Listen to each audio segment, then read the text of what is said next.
I'm Chris Anderson, a retired Birmingham homicide investigator. And I know cops don't always get it right. I'm Fatima Silva. I'm a criminal defense attorney. I've seen innocent people thrown in prison.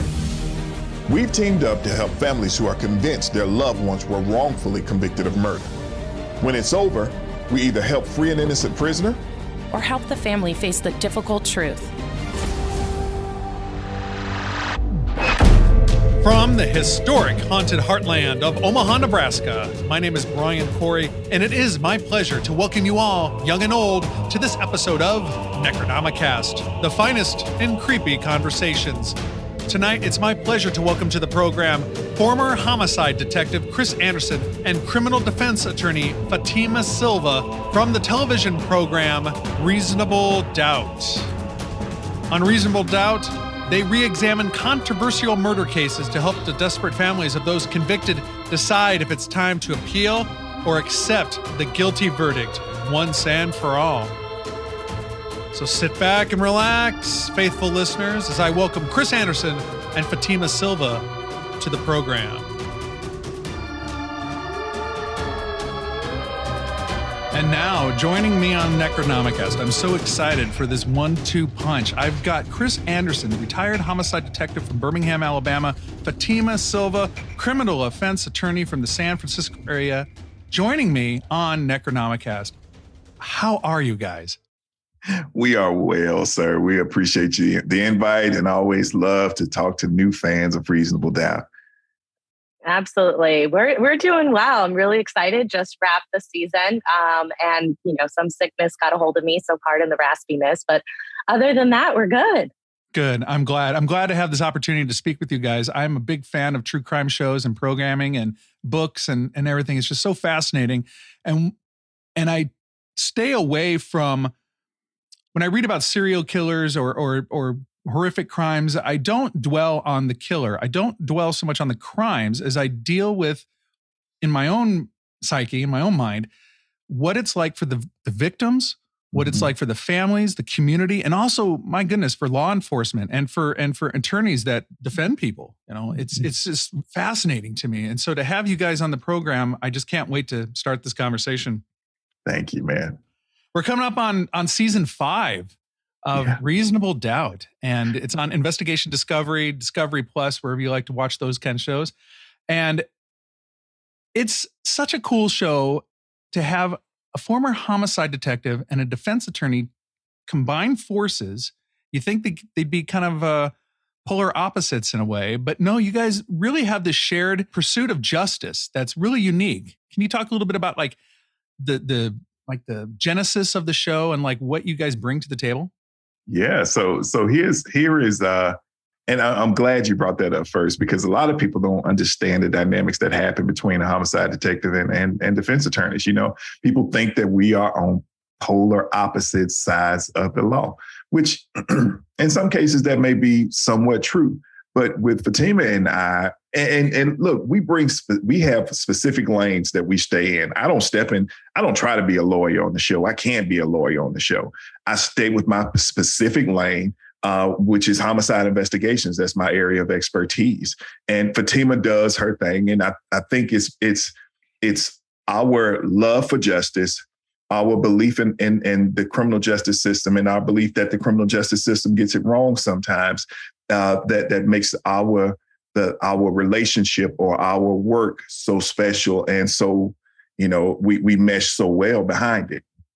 Yeah. And, I think the show, it's pretty progressive in a lot of ways. It's so different than your normal true crime show. One is, and you had mentioned, Brian, normally people are focused on the victim, and absolutely we want to give the victim and their family a voice.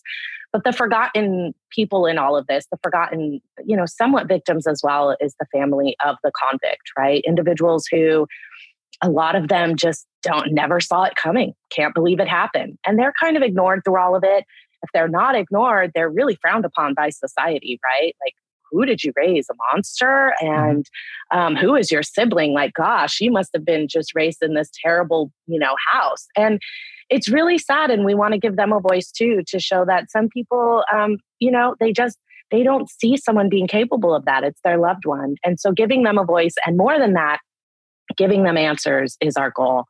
But in addition, working with a homicide detective on this show, I think it's really progressive, because this is where we need to head in the criminal justice system in America. This is where we need to be. We need to be at a place where law enforcement and prosecutors and judges, everyone involved, especially criminal defense attorneys, all have a responsibility to make sure that the person they are prosecuting is actually possibly guilty of this crime, and not prosecute somebody who is innocent. So you're starting to hear across the country, really, Brian, is that departments are coming together, integrity units, innocent projects within prosecutor's office, and they're working with professors, experts, defense attorneys, public defenders. They're all working together. And I think it just blows people's minds to imagine that that's how our system should be, right? Let's make sure we get it right. Let's all communicate. Let's all carry the weight, so that our criminal justice system isn't failing people over and over again like it is. Yeah. You guys get together and you're going over these cases, and it's not necessarily somebody that's wrongly accused, but you take a deeper look into some of these investigations that have already happened, people that are sitting in jail on the invitation, I guess, of their families or friends, loved ones that are like, please take a look at this. You know, our loved one is in jail. He didn't do it. He couldn't have done it. And here's the reasons why. And then you guys sit down and you take a look at the evidence, and you do your own gumshoe detective work, and kind of, going over the facts, expert witnesses, crime reenactments. I've seen you guys reenact some of the forensic evidence. It's compelling television. And when you were talking, Fatima, I was just thinking there's in my research, I was reading about the National Exoneration Registry, and it's a database, if people don't know, that details cases in which findings of actual innocence or evidence of innocence have played a role in a convicted person's release from prison. And since 1989, they found out that 61% of the people wrongfully convicted are Black and Latino in our country. So I'm sure, talking to you, I'm sure that weighs heavily on you guys when you're kind of going through this investigative work. Well, absolutely. I mean, I think anybody who watches the show, it's evident. Chris is Black, I'm Latina. These are issues that affect our community. And it's not about color and trying to find somebody, wrongfully accused. But what it comes down to is you see that the statistics show it is mainly people of color. Yeah. And a lot of that is because, and Chris can speak more to this, but street crime. Street crime is often the kind of crime that the investigations, they don't have the time, they don't have the resources, or it's based on a lot of eyewitness testimony. And what we've discovered throughout the decades of research is eyewitness testimony is really faulty and not reliable. She's absolutely right. And it's something that, it's not something that we don't we don't go in and look at the cases and say, okay, this guy's Black or Latino, we're going to help him out. He's obviously he's innocent. No, as a matter of I love how we've been accused of that, though. We've been accused of that so many times. But, it happens. I mean, it is what it is. That is the path of life that we have chosen. And it does affect people of color more. Statistics show that it affects our races more so than other races. But the thing about it is, Fatima and I, we hold true to our mantra with Reasonable Doubt. Reasonable Doubt is about freedom. Either we're going to free a wrongly convicted person, or we're going to free a family. And those are the two things that we look at. We want to make sure that we help free someone in every investigation that we conduct. So both of you guys are looking for justice. Do you two ever disagree? Here it is. Oh, yeah. This is the question that we get all the time. Yeah, we disagree. Absolutely. What's actually interesting is, beginning of the week will be, on one side, and then we're chatting and I'm like, oh, well, it's going to be a fight at the end of the week. And then end of the week, we're on the same page, or we're on reverse sides. And we're like, wait, what did you find? So, it's really interesting. I tend to give everybody a heads up that I'm going to fight them just because I am sassy and I am passionate. And it's something that, I have to say the show has helped me grow personally in a lot of ways. I've been a lawyer over 12 years, and I am very zealous and passionate about defending my clients. And this is a show that's not about that. It's about coming together, understanding a case, and giving families truth, not giving families false hope. Mm-hmm. I am so used to trying to please a family and say, we're going to fight for you. We are going to get justice. This is not right. Even if the odds are against us. For these families, they're in the appeal process. It has been years and decades they have been fighting. We have an obligation to give them truth. So I need to put aside my normal hat that I put on as a defense attorney and really come together with Chris and our producer. So I appreciate that they've given me room to grow throughout these seasons, have had patience with me, because there are times they could just close the door on my face and go, just go take a breather. And God bless Chris. He has never been disrespectful or I mean, you're the best, Chris. You tolerate all of my antics. I have to give her $1 every time she gives me a compliment. So I'll send you $1. No. So here's the thing. What I love about my partner so much is, number one, she's a typical little sister. The little sister, the younger sister, will always fight the older brothers, that, and that's what I feel like. I feel like at times that I'm her older brother, and she will zealously fight just to prove or just to show that, hey, I can run with any of y'all. So, that's how I see her. I really see her, and I'm out, but I don't take anything she says lightly. I always try to reevaluate. Whenever I'm thinking of go into an investigation, I try to go in with a non-biased stance. I don't want to say that this person is completely innocent. I don't want to say that this person is guilty. I take everything that Fatima tells me to heart, because I know where her passion lies. I know that she now, especially this season, because, oh my God, she has been amazing this season, and not to say that any other season has been any different, but it's just this season. I think I see the growth in her, and she's helped me grow, because look, I'm a homicide. I'm a cop. Most cops don't want to believe that other cops are wrong. I know that we get it wrong sometimes. I do. So I had to check myself, and understand that I know where Fatima comes from. I know she has a pure heart. I know that she's going to zealously fight, but sometimes I have to say, okay, partner, I understand what you're saying, but this is what I'm seeing. Show me something different. And she can either show me something different, or we'll sit down and have a discussion about, why I'm feeling the way that I'm feeling. And it's just, it works well for us. It's been great. It really does.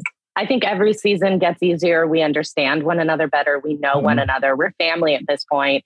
Yeah. We know our boundaries. We know how to communicate. I think that's really important. But I also will say, yes, Chris, I got to give it to you. You have been more open every season, more and more, to criticizing investigations that law enforcement didn't do the right way. And I think that takes a lot to honestly say in a non-biased, have a non-biased view on that and say they should have done better. They shouldn't have gone about it that way. And that's the accountability we need in all branches of our criminal justice system, right? From the judges to the prosecutors to the defense attorneys to the investigators. Yeah. Hey, Chris, I've seen you on the show interview other police officers, and you just kind of talked about it a little bit. Other police officers and investigators. These people are intimately familiar with the details of each particular case that you bring up each episode. Do you ever get any attitude or a little bit of pushback or any dismissal about like reopening an investigation that they think is just case closed? I get it every time I conduct one of those interviews. I mean, I don't hedge anything. I don't sugarcoat anything. Mm-hmm. If the investigation has not been done up to par, I want to figure out why, because there has to be a why.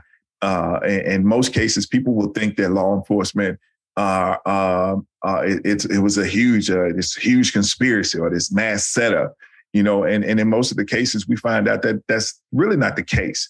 It's usually a lack of experience. It's usually tunnel vision, or it's law enforcement not wanting to admit that they were wrong.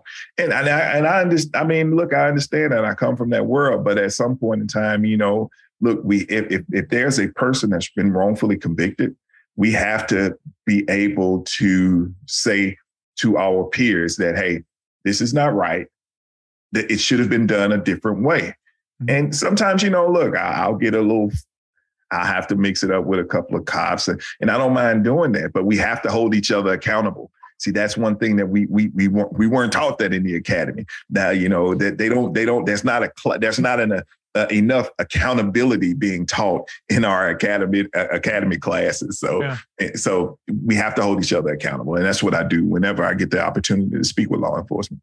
Yeah, you always are very professional with your brother police officer, but sometimes it seems like there's a little bit of tension there. And that's why I asked, because you got a job to do, and you got to put, your ego or personal things aside, because you're serving somebody that's lost their life. Right. You're serving somebody's family who, regardless of guilt or innocence, their family on both sides, victim and perpetrator, heartbroken. Mm-hmm. Fatima, you talked a second ago about like putting aside your feelings a little bit, and as a defense attorney, and you're dealing with families, much like you're doing on the show, how do you, I'm sure these cases sometimes just consume you. Like you have to turn it off at some point personally. How do you deal with dealing with somebody's, the consequences of life and death, or incarceration, or somebody's life being altered by a court proceeding? It is heavy. It's a heavy burden when you take the vow and the oath. Sorry. It's a heavy burden when you take the oath to become an attorney, especially a people's lawyer. And particularly in criminal defense, you have to have the heart. It's not for everyone. I think my calling in life was to either be a psychologist, counselor, or a criminal defense lawyer. And in my role, I am both. Is that a lot? Absolutely. It doesn't really shut off. Chris knows, as a homicide detective, he's seen a lot. As a defense attorney, I've seen a lot, but more on this show, because we particularly only deal with murder, and we deal with a lot of heinous murders. The photos, the families, the details, everything stays with you. It is a lot to try to just move on past that. A lot of cases, I can't. I just can't. Here's the thing. Chris and I are both people of faith. That's what helps me get through it. Mm-hmm. That's what helps us with our empathy, with our compassion, with our understanding, and with our strength to move forward, to let go of a case, or to say, okay, we can't save everyone here. We're just going to have to pray for you. Yes, you were railroaded at the trial phase, but there's nothing here to show innocence, actually. There's nothing. And that's the hardest part for me, right? Because as a defense attorney at the trial phase, we look to poke holes in certain things, including what some people, their terminology is a technicality. I don't like that word, because any evidence you have that points to innocence at the trial phase is evidence. But some people like to say, oh, that's a technicality, whatever you want to call it. The point is, ultimately, all of that information is normally what I use at the trial phase. And I can't do that here. So this is where the production team, my partner, have to constantly remind me, Fatima, that there's just no hope here. There's nothing that's pointing to actual innocence, and you have to let it go and move on. And yeah, sometimes that's hard. And a lot of times it's the victims who stay with me. It's really hard. Very hard. Obviously, a lot of our cases are violence against women. I'm tired of it. I'm tired of seeing it.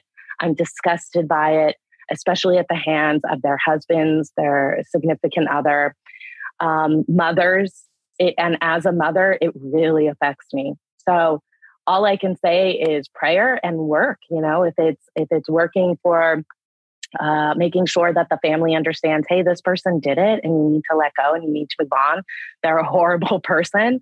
I give them that freedom to see that.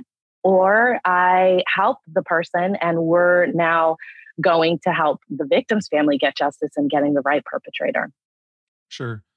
I really appreciate you saying that, because I know having that kind of job really can weigh down on you. I mean, every episode and throughout your whole career, you're sitting down face to face from people that are experiencing heartache, betrayal, just shattered lives. They can't believe that the person that they love is in jail, or they can't, or you deal with people that they can't believe that their person in their life was murdered. So it's very soul crushing, I guess, in a lot of ways. You see it come out a lot at the very end. It's like I'm holding it in all week. I'm holding it in and I'm just tough. And I'm like, I got this. Let's just get down to the truth. And then you sit across from these families and you have these conversations. And then I just ugly cry.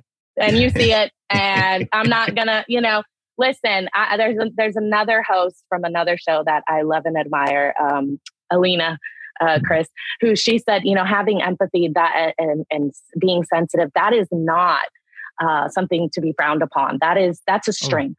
Yeah. And I think for both Chris and I, that's our strength, empathy. And so, yes, sometimes I'm just going to break down. It's therapeutic. And, it's been a tough week and it helps. And it also shows the family we've been in it. We're here with you going through it. Chris, you've interrogated murderers or people suspected of murder. And now you are every week, every episode, and this is interesting too, you have an opportunity to talk to the guy that's in jail every week. Mm-hmm. How strong, and I probably know the answer to this, but honestly, how strong is your bullshit detector? So, I've heard a lot of guys call themselves the human lie detector and all this other stuff. Look, I've been doing this long enough to tell when somebody's bullshitting me, but the reason why. The reason why is because I've been doing it for so many years, right. And plus we've had a long period of time, or we've had a period of time to go back through the case and the investigation. So when those, and it's, but I don't have nearly as much time as I would like to have with most of the defendants in these cases, or the convicts in these cases. But, look, I'm pretty strong at knowing when somebody's bullshitting me around. And, and that's fine. I understand it, that this person wants out of jail. And do I use my BS meter in my final answers? Yes and no, because I don't ever want to just utilize a feeling in determining a person's guilt. I use what they say and how it meshes up with the evidence that's been found and collected and processed in these cases. That's the key. That's the real process of Detective Anderson. That's the way I go about these cases. Never use the feeling. But yeah, have there been times? Hell, I'm sorry. You got my cop tongue going now. I'm not trying to. That's what I want. We're keeping it real. Okay. We're going to start throwing F-bombs on here. Yeah, right. Be careful what you ask for. I can cut those out.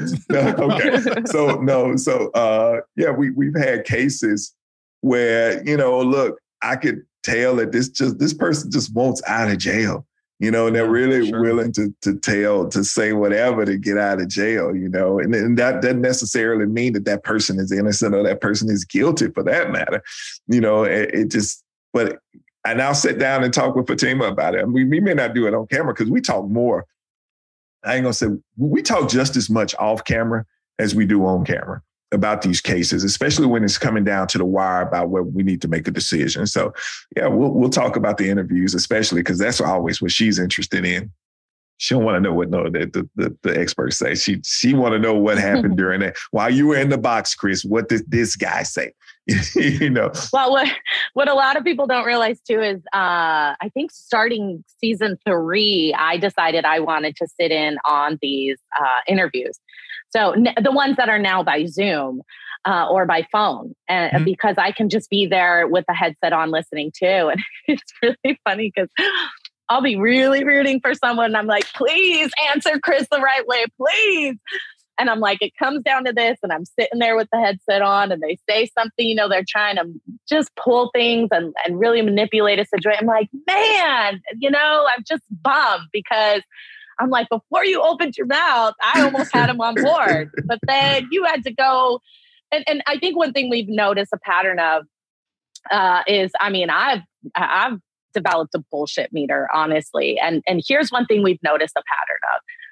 I get that you've been sitting in prison 10, 20 years, but if you are sitting there and now you have answers for things you didn't have answers to the year of trial, that following year, and you're coming up with all these theories and you've got all these reasons people are out to get you or lie about you and all of these things, you have an answer almost for everything. That's when actually our bullshit meter goes on, because you didn't have all these answers before. And the people we really tend to believe are the individuals who still don't have a response to something. For example, what were you doing that day?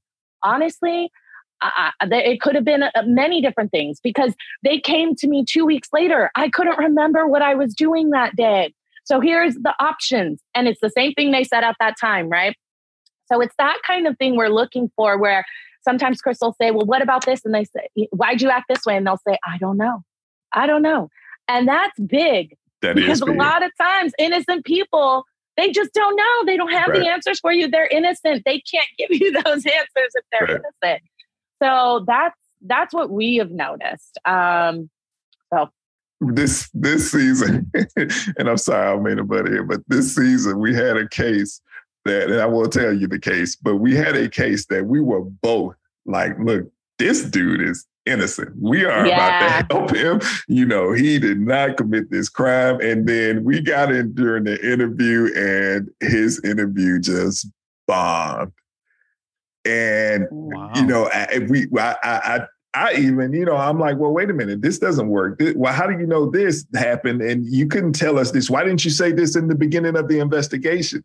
These are the questions that I'm asking him now, you know, 15, 20 years after he's been convicted. Now, you got answers for all of this? No. And it went on for, I think I talked to him for maybe an hour or so. And by the time the interview was over, you know, Fatima opened up the door and looked over at me, and I was like, well, you know, by the time, all these years later, you got to stay consistent. Any statement you gave, or you have to have a reason for that. That's the bottom line. Yeah, that was a question I was going to ask you guys. If you ever doing the show and you start down to do an investigation, the preliminary parts, like, and you're like, sure, immediately, either yay or nay. But it seems like you might be, it takes the full investigation to get the full story. It does. It really does. I don't think we've ever gone into an investigation and know the outcome. I know Fatima, nor we've never gone into an investigation and knew the outcome at the beginning stages of it. It always takes the full length. It's usually that last day or two before we start even formulating an opinion, and then we let the rest of the investigation be the guide for our decision. So yeah, it takes that entire investigation for us to come up with a decision on how we view the case.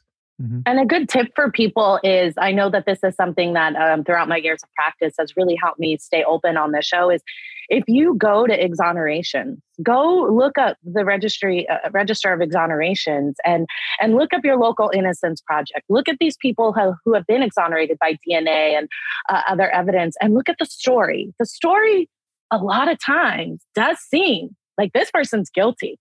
Mm-hmm. It's the boyfriend, it's, you know, the significant other, the person she was cheating on. It's a gang member. This person just looks guilty. You look at the story the prosecutor told, that fits, okay. Then you see they were later exonerated. You see they even confessed to the crime. Yeah. We know there's a lot of those. You confess to the crime. Later you're exonerated by DNA evidence. When people look at those stories, it really trains your mind to say, okay, everything may seem like it's pointing to this person, but I got to keep an open mind and look at every single piece of the evidence, because that is really going to tell us. So that's what we do every week going into these cases. I wrote down a little quote from Chris that I wanted to work into the show today. There's, anyone that tries to charm me ain't getting very far. No, yeah, and it happens. You know, they will. I remember season one, we had one particular convict who I mean, at the beginning of our interview, you would have thought that this dude was Mr. Rogers. I don't know if you remember, you old enough to remember that, but you would. Okay, I just want to make sure. I don't want to date day anybody. In the neighborhood. Yeah, all right. Okay, so yeah, who's Mr. Rogers? Yeah, exactly. I'm old enough. Whatever. I'm old enough. so yeah, you would have thought this guy was Mr. Rogers, and after I finished, he really tried to charm me. But, I stay consistent with everybody. It's always, yes, sir. No, sir. Well, wait a minute, sir. And look, they will call me Chris throughout the entire interview. I'm usually calling you by your last name, Mr. Corey, Mr. Silva, Miss Silva, whatever, but listen, I always view that as someone trying to get over on me so that I can let my guards down. And I always keep my guards up when I'm in the box. Excuse me. Whenever I'm in the box, I always keep my guards up. So yeah, with this interview, this guy, he was really trying to charm me. And by the time we finished that interview, he wanted to fight. And I mean, I'm just asking you questions about, how was your wife murdered? And that's what it was about. And but it always happens that way. I don't allow myself to be charmed by people because look, people that have been, a lot of guys that have been convicted of crimes, they have time to sit down and know how to charm people. They have people who may not have known anything about them in their past lives, who now are staunch advocates for their freedom. That's a part of it. Some of that happens because of the charm that this person has, the effect that this person has over some of these advocates for the convict. Not all of them, but there are some of them. That's important that you mentioned that. My wife and I were, like I said before we started rolling tape, that my wife and I were binging the show quite a bit over the last couple of weeks to prepare for this. And then just got hooked on it. It's such a great show. One thing she wanted me to ask, and I wrote it down like immediately because I was like, that's a great question. How frustrating is it? Or how sad is it? Probably frustrating, but how is it? How it must be for when these people, you give them the evidence or you give them, the results of your investigation. How frustrating is it when they just simply dismiss you or just don't? They just plain don't listen? Go ahead. Here's the thing. I used to get very frustrated when I first started the show. I came in season 2 and I'd say, we did all this work. We uncovered all this information and we're sitting there, we're presenting them with it. We don't have any bias in this. We're not a part of the case. We just want to help if somebody's innocent and these people are getting upset at us. But here, I started to realize, and as I got to know a lot of the family members, God bless them. We have some amazing family members. And if nobody, I say this all the time, if your father, if your son, if your husband has never showed that side to you, there are a lot of sides to people. And sociopaths specifically, they're great at hiding who they are. Take Ted Bundy, for example, right? Somebody who was great at, when it came to his personal life, masking the true him. And so if these family members have never seen that side of people and they're here fighting and they're saying, he's just not capable. That's my son. That's my father. I've never seen that side. He's a loving person. Then us sitting there across from them and providing this evidence, yes, I'm sure. And we always tell them, please take it with you, consider it. But in that moment, I can't blame people for saying, I just can't believe it. I just can't believe it. But what they will often say, majority of people will say, I will take this information. I will digest it. I promise, because that's all we ask. Just take it, think about it, consider it. You've asked this here today. You said you were open to the truth.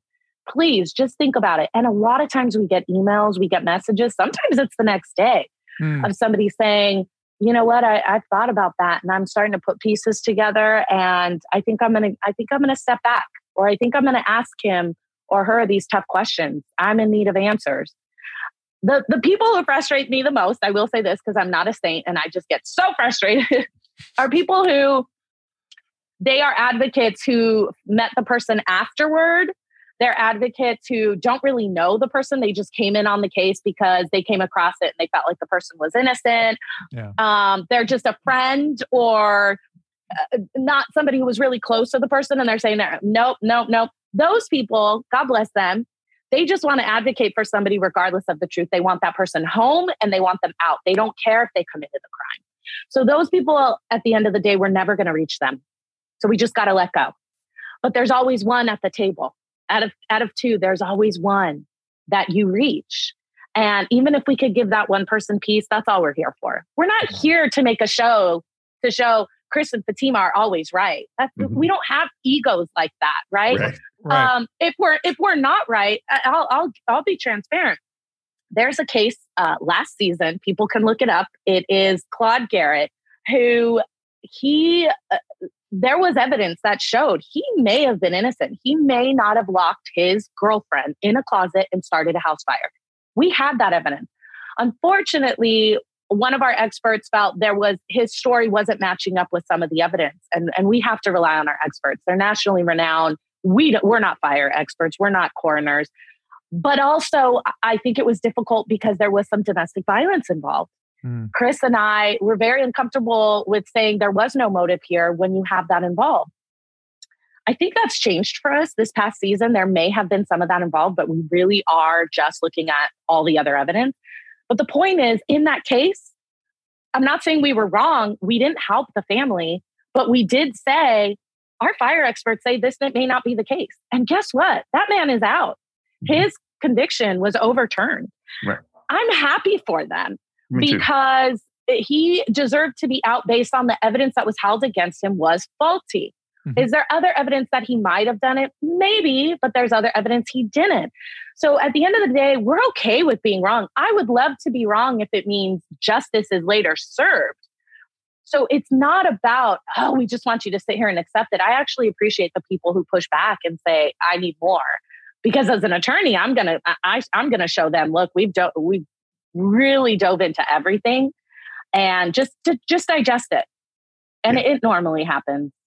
Yeah, so it's not frustrating at all for me. I've just learned to accept it. That there are some people that will not, the frustrating. I will. There is a part that is frustrating for me, and I think Fatima touched on it.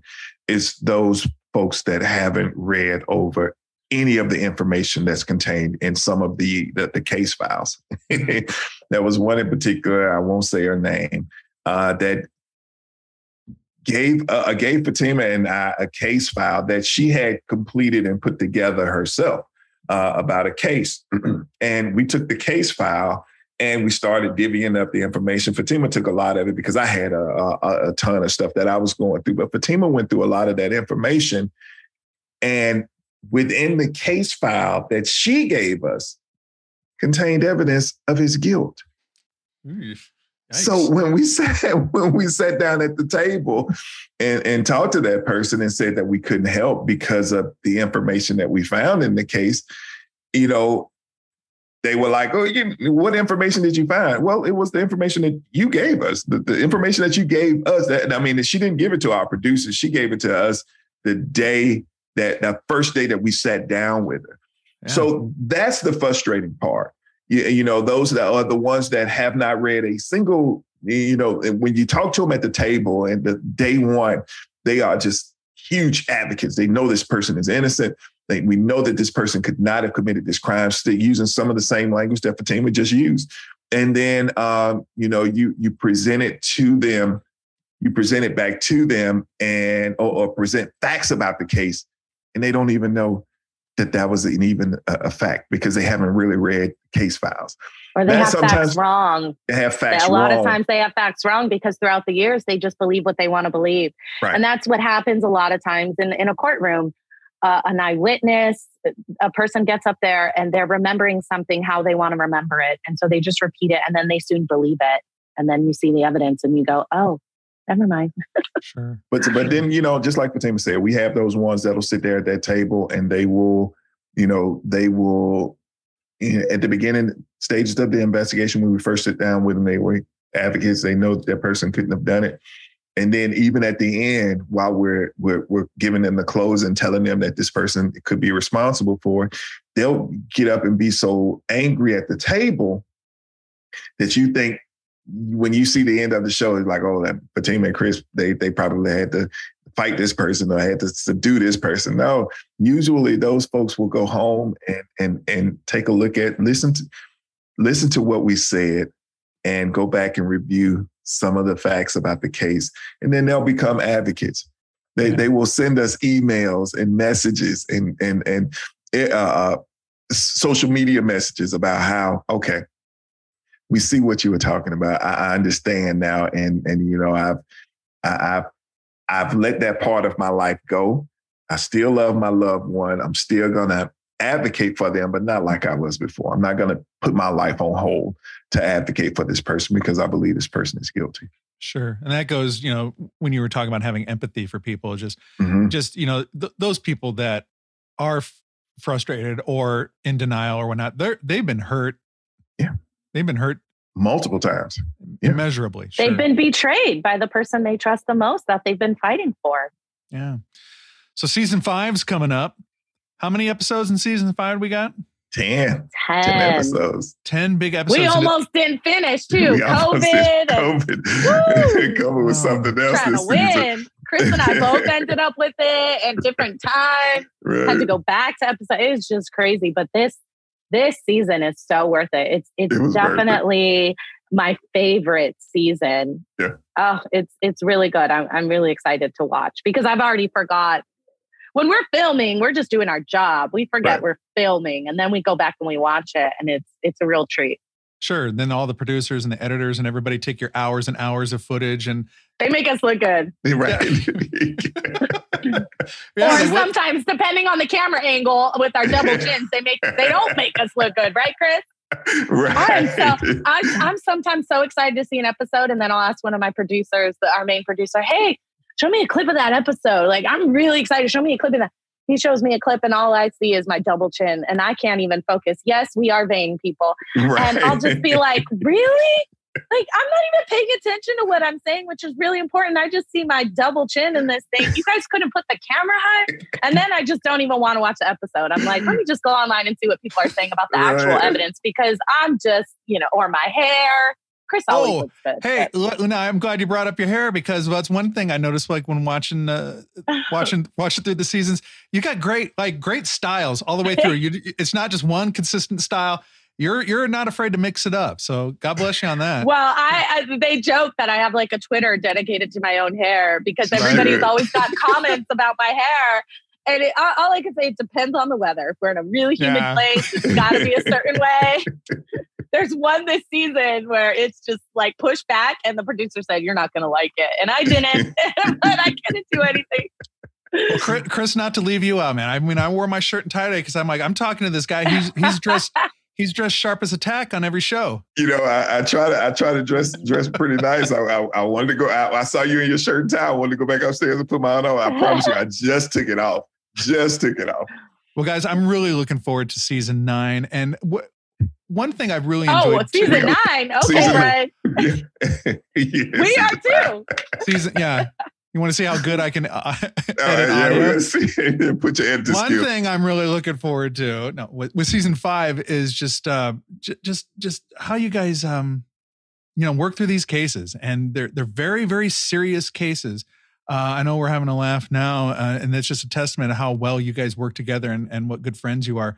But I'm really looking forward to this next season, season 5, which comes out August 9, is what I was trying to say, on Investigation Discovery, also Discovery Plus. It's going to be all on there, and people can go back and watch the other episodes from the other seasons. It's just it's really compelling television, and you hit the nail on the head when you said it's progressive because it's just it's different. It's a different kind of investigative show where you guys are coming in and looking at the evidence, dealing with the perpetrator or the alleged perpetrator, with the families, with the victims' families, just everything. It's really well done, and having you on the program, what a treat it's been, you guys. And if you guys ever have a case, and I hope you don't have a murder case that you have to investigate in Omaha, but if you ever come nearby, I always notice at your when you guys are debriefing and or interviewing experts or other law enforcement people, you guys always end up in a nice restaurant or in a nice bar or something like that. Is that part of your contract? We're always in cool spots. Yeah, we always try to find those cool spots that are in the cities. I mean, we've had this season 5. We really had some really cool spots. Yeah. And I always joke, Fatima gets the best spots, man. And I think this season I got a little jealous. Yeah, I got a little jealous when they went to California. We went to California and filmed one of our cases. And I'm looking at Fatima's timeline because I'm looking at her timeline and she's posting pictures of her scenery outside. I'm on a rooftop in Newport. On a rooftop with beach and there she's right off the beach and all this other stuff. And then they take me to this little place that has no water near nothing. Oh, you stop. Chris, I was in a full suit and heels. You think that was fun for me? I was dying out there on that rooftop. I wanted to be I'm watching all the surfers in the water and I'm sitting there talking about a murder. You act as though I don't know Fatima Silva can have fun at a funeral. So I know that's terrible. If she's wearing a suit and dress at the beach, she's going to figure out a way. Brian, you asked how we cope. We cope with a lot of humor. Humor, music, and Jesus. That's right. There you go. Chris Amen. And I we're always listening to jams and but there are some really cool spots. So if we are in Omaha, you're going to have to give us some cool places to go. There was one place that gave Chris Pappy. They found out he liked whiskey and they said, here's a shot of Pappy. I was like, whoa, that's pretty. Yeah. These people are another Italian restaurant we were at this season, they fed all of us. Oh, they're just wonderful. Everyone who is a part of the show treats us really well. Yeah. Well, the invitation's there. If you guys are ever on my neck of the woods, I'll show you the good places to go. All right. That'll work. Very cool. We're going to hold you to that, man. Right on. Chris Anderson, Fatima Silva, what a pleasure to have you on my program. I'm just so tickled that you guys had the time and the opportunity to share your insight and the background of the show and the behind the scenes. It's been really just fantastic talking to you guys. I'm just so appreciative of everything. Hey, thank you, man. Thank you for having us, man. And we appreciate you for being a fan of the show and bringing your family in to meet our family, man. It's going to be an amazing ride for season 5. Absolutely. Pleasure's ours. Thank you, Brian. No. Pleasure was all mine. Thank you, Chris Anderson and Fatima Silva. And Reasonable Doubt on Investigation Discovery Plus. All right, next episode. 231, arguably the greatest living detective, one of the greatest crime fighters in American law enforcement is on the Necronomicast. His name, Joe Kenda. Joe Kenda, American detective. Joe Kenda, homicide hunter. He's here. The man, the legend. On Necronomicast. I can't even. Ooh, boy. So thanks for listening, everybody. Like and subscribe. And most importantly, have a good life. Take care.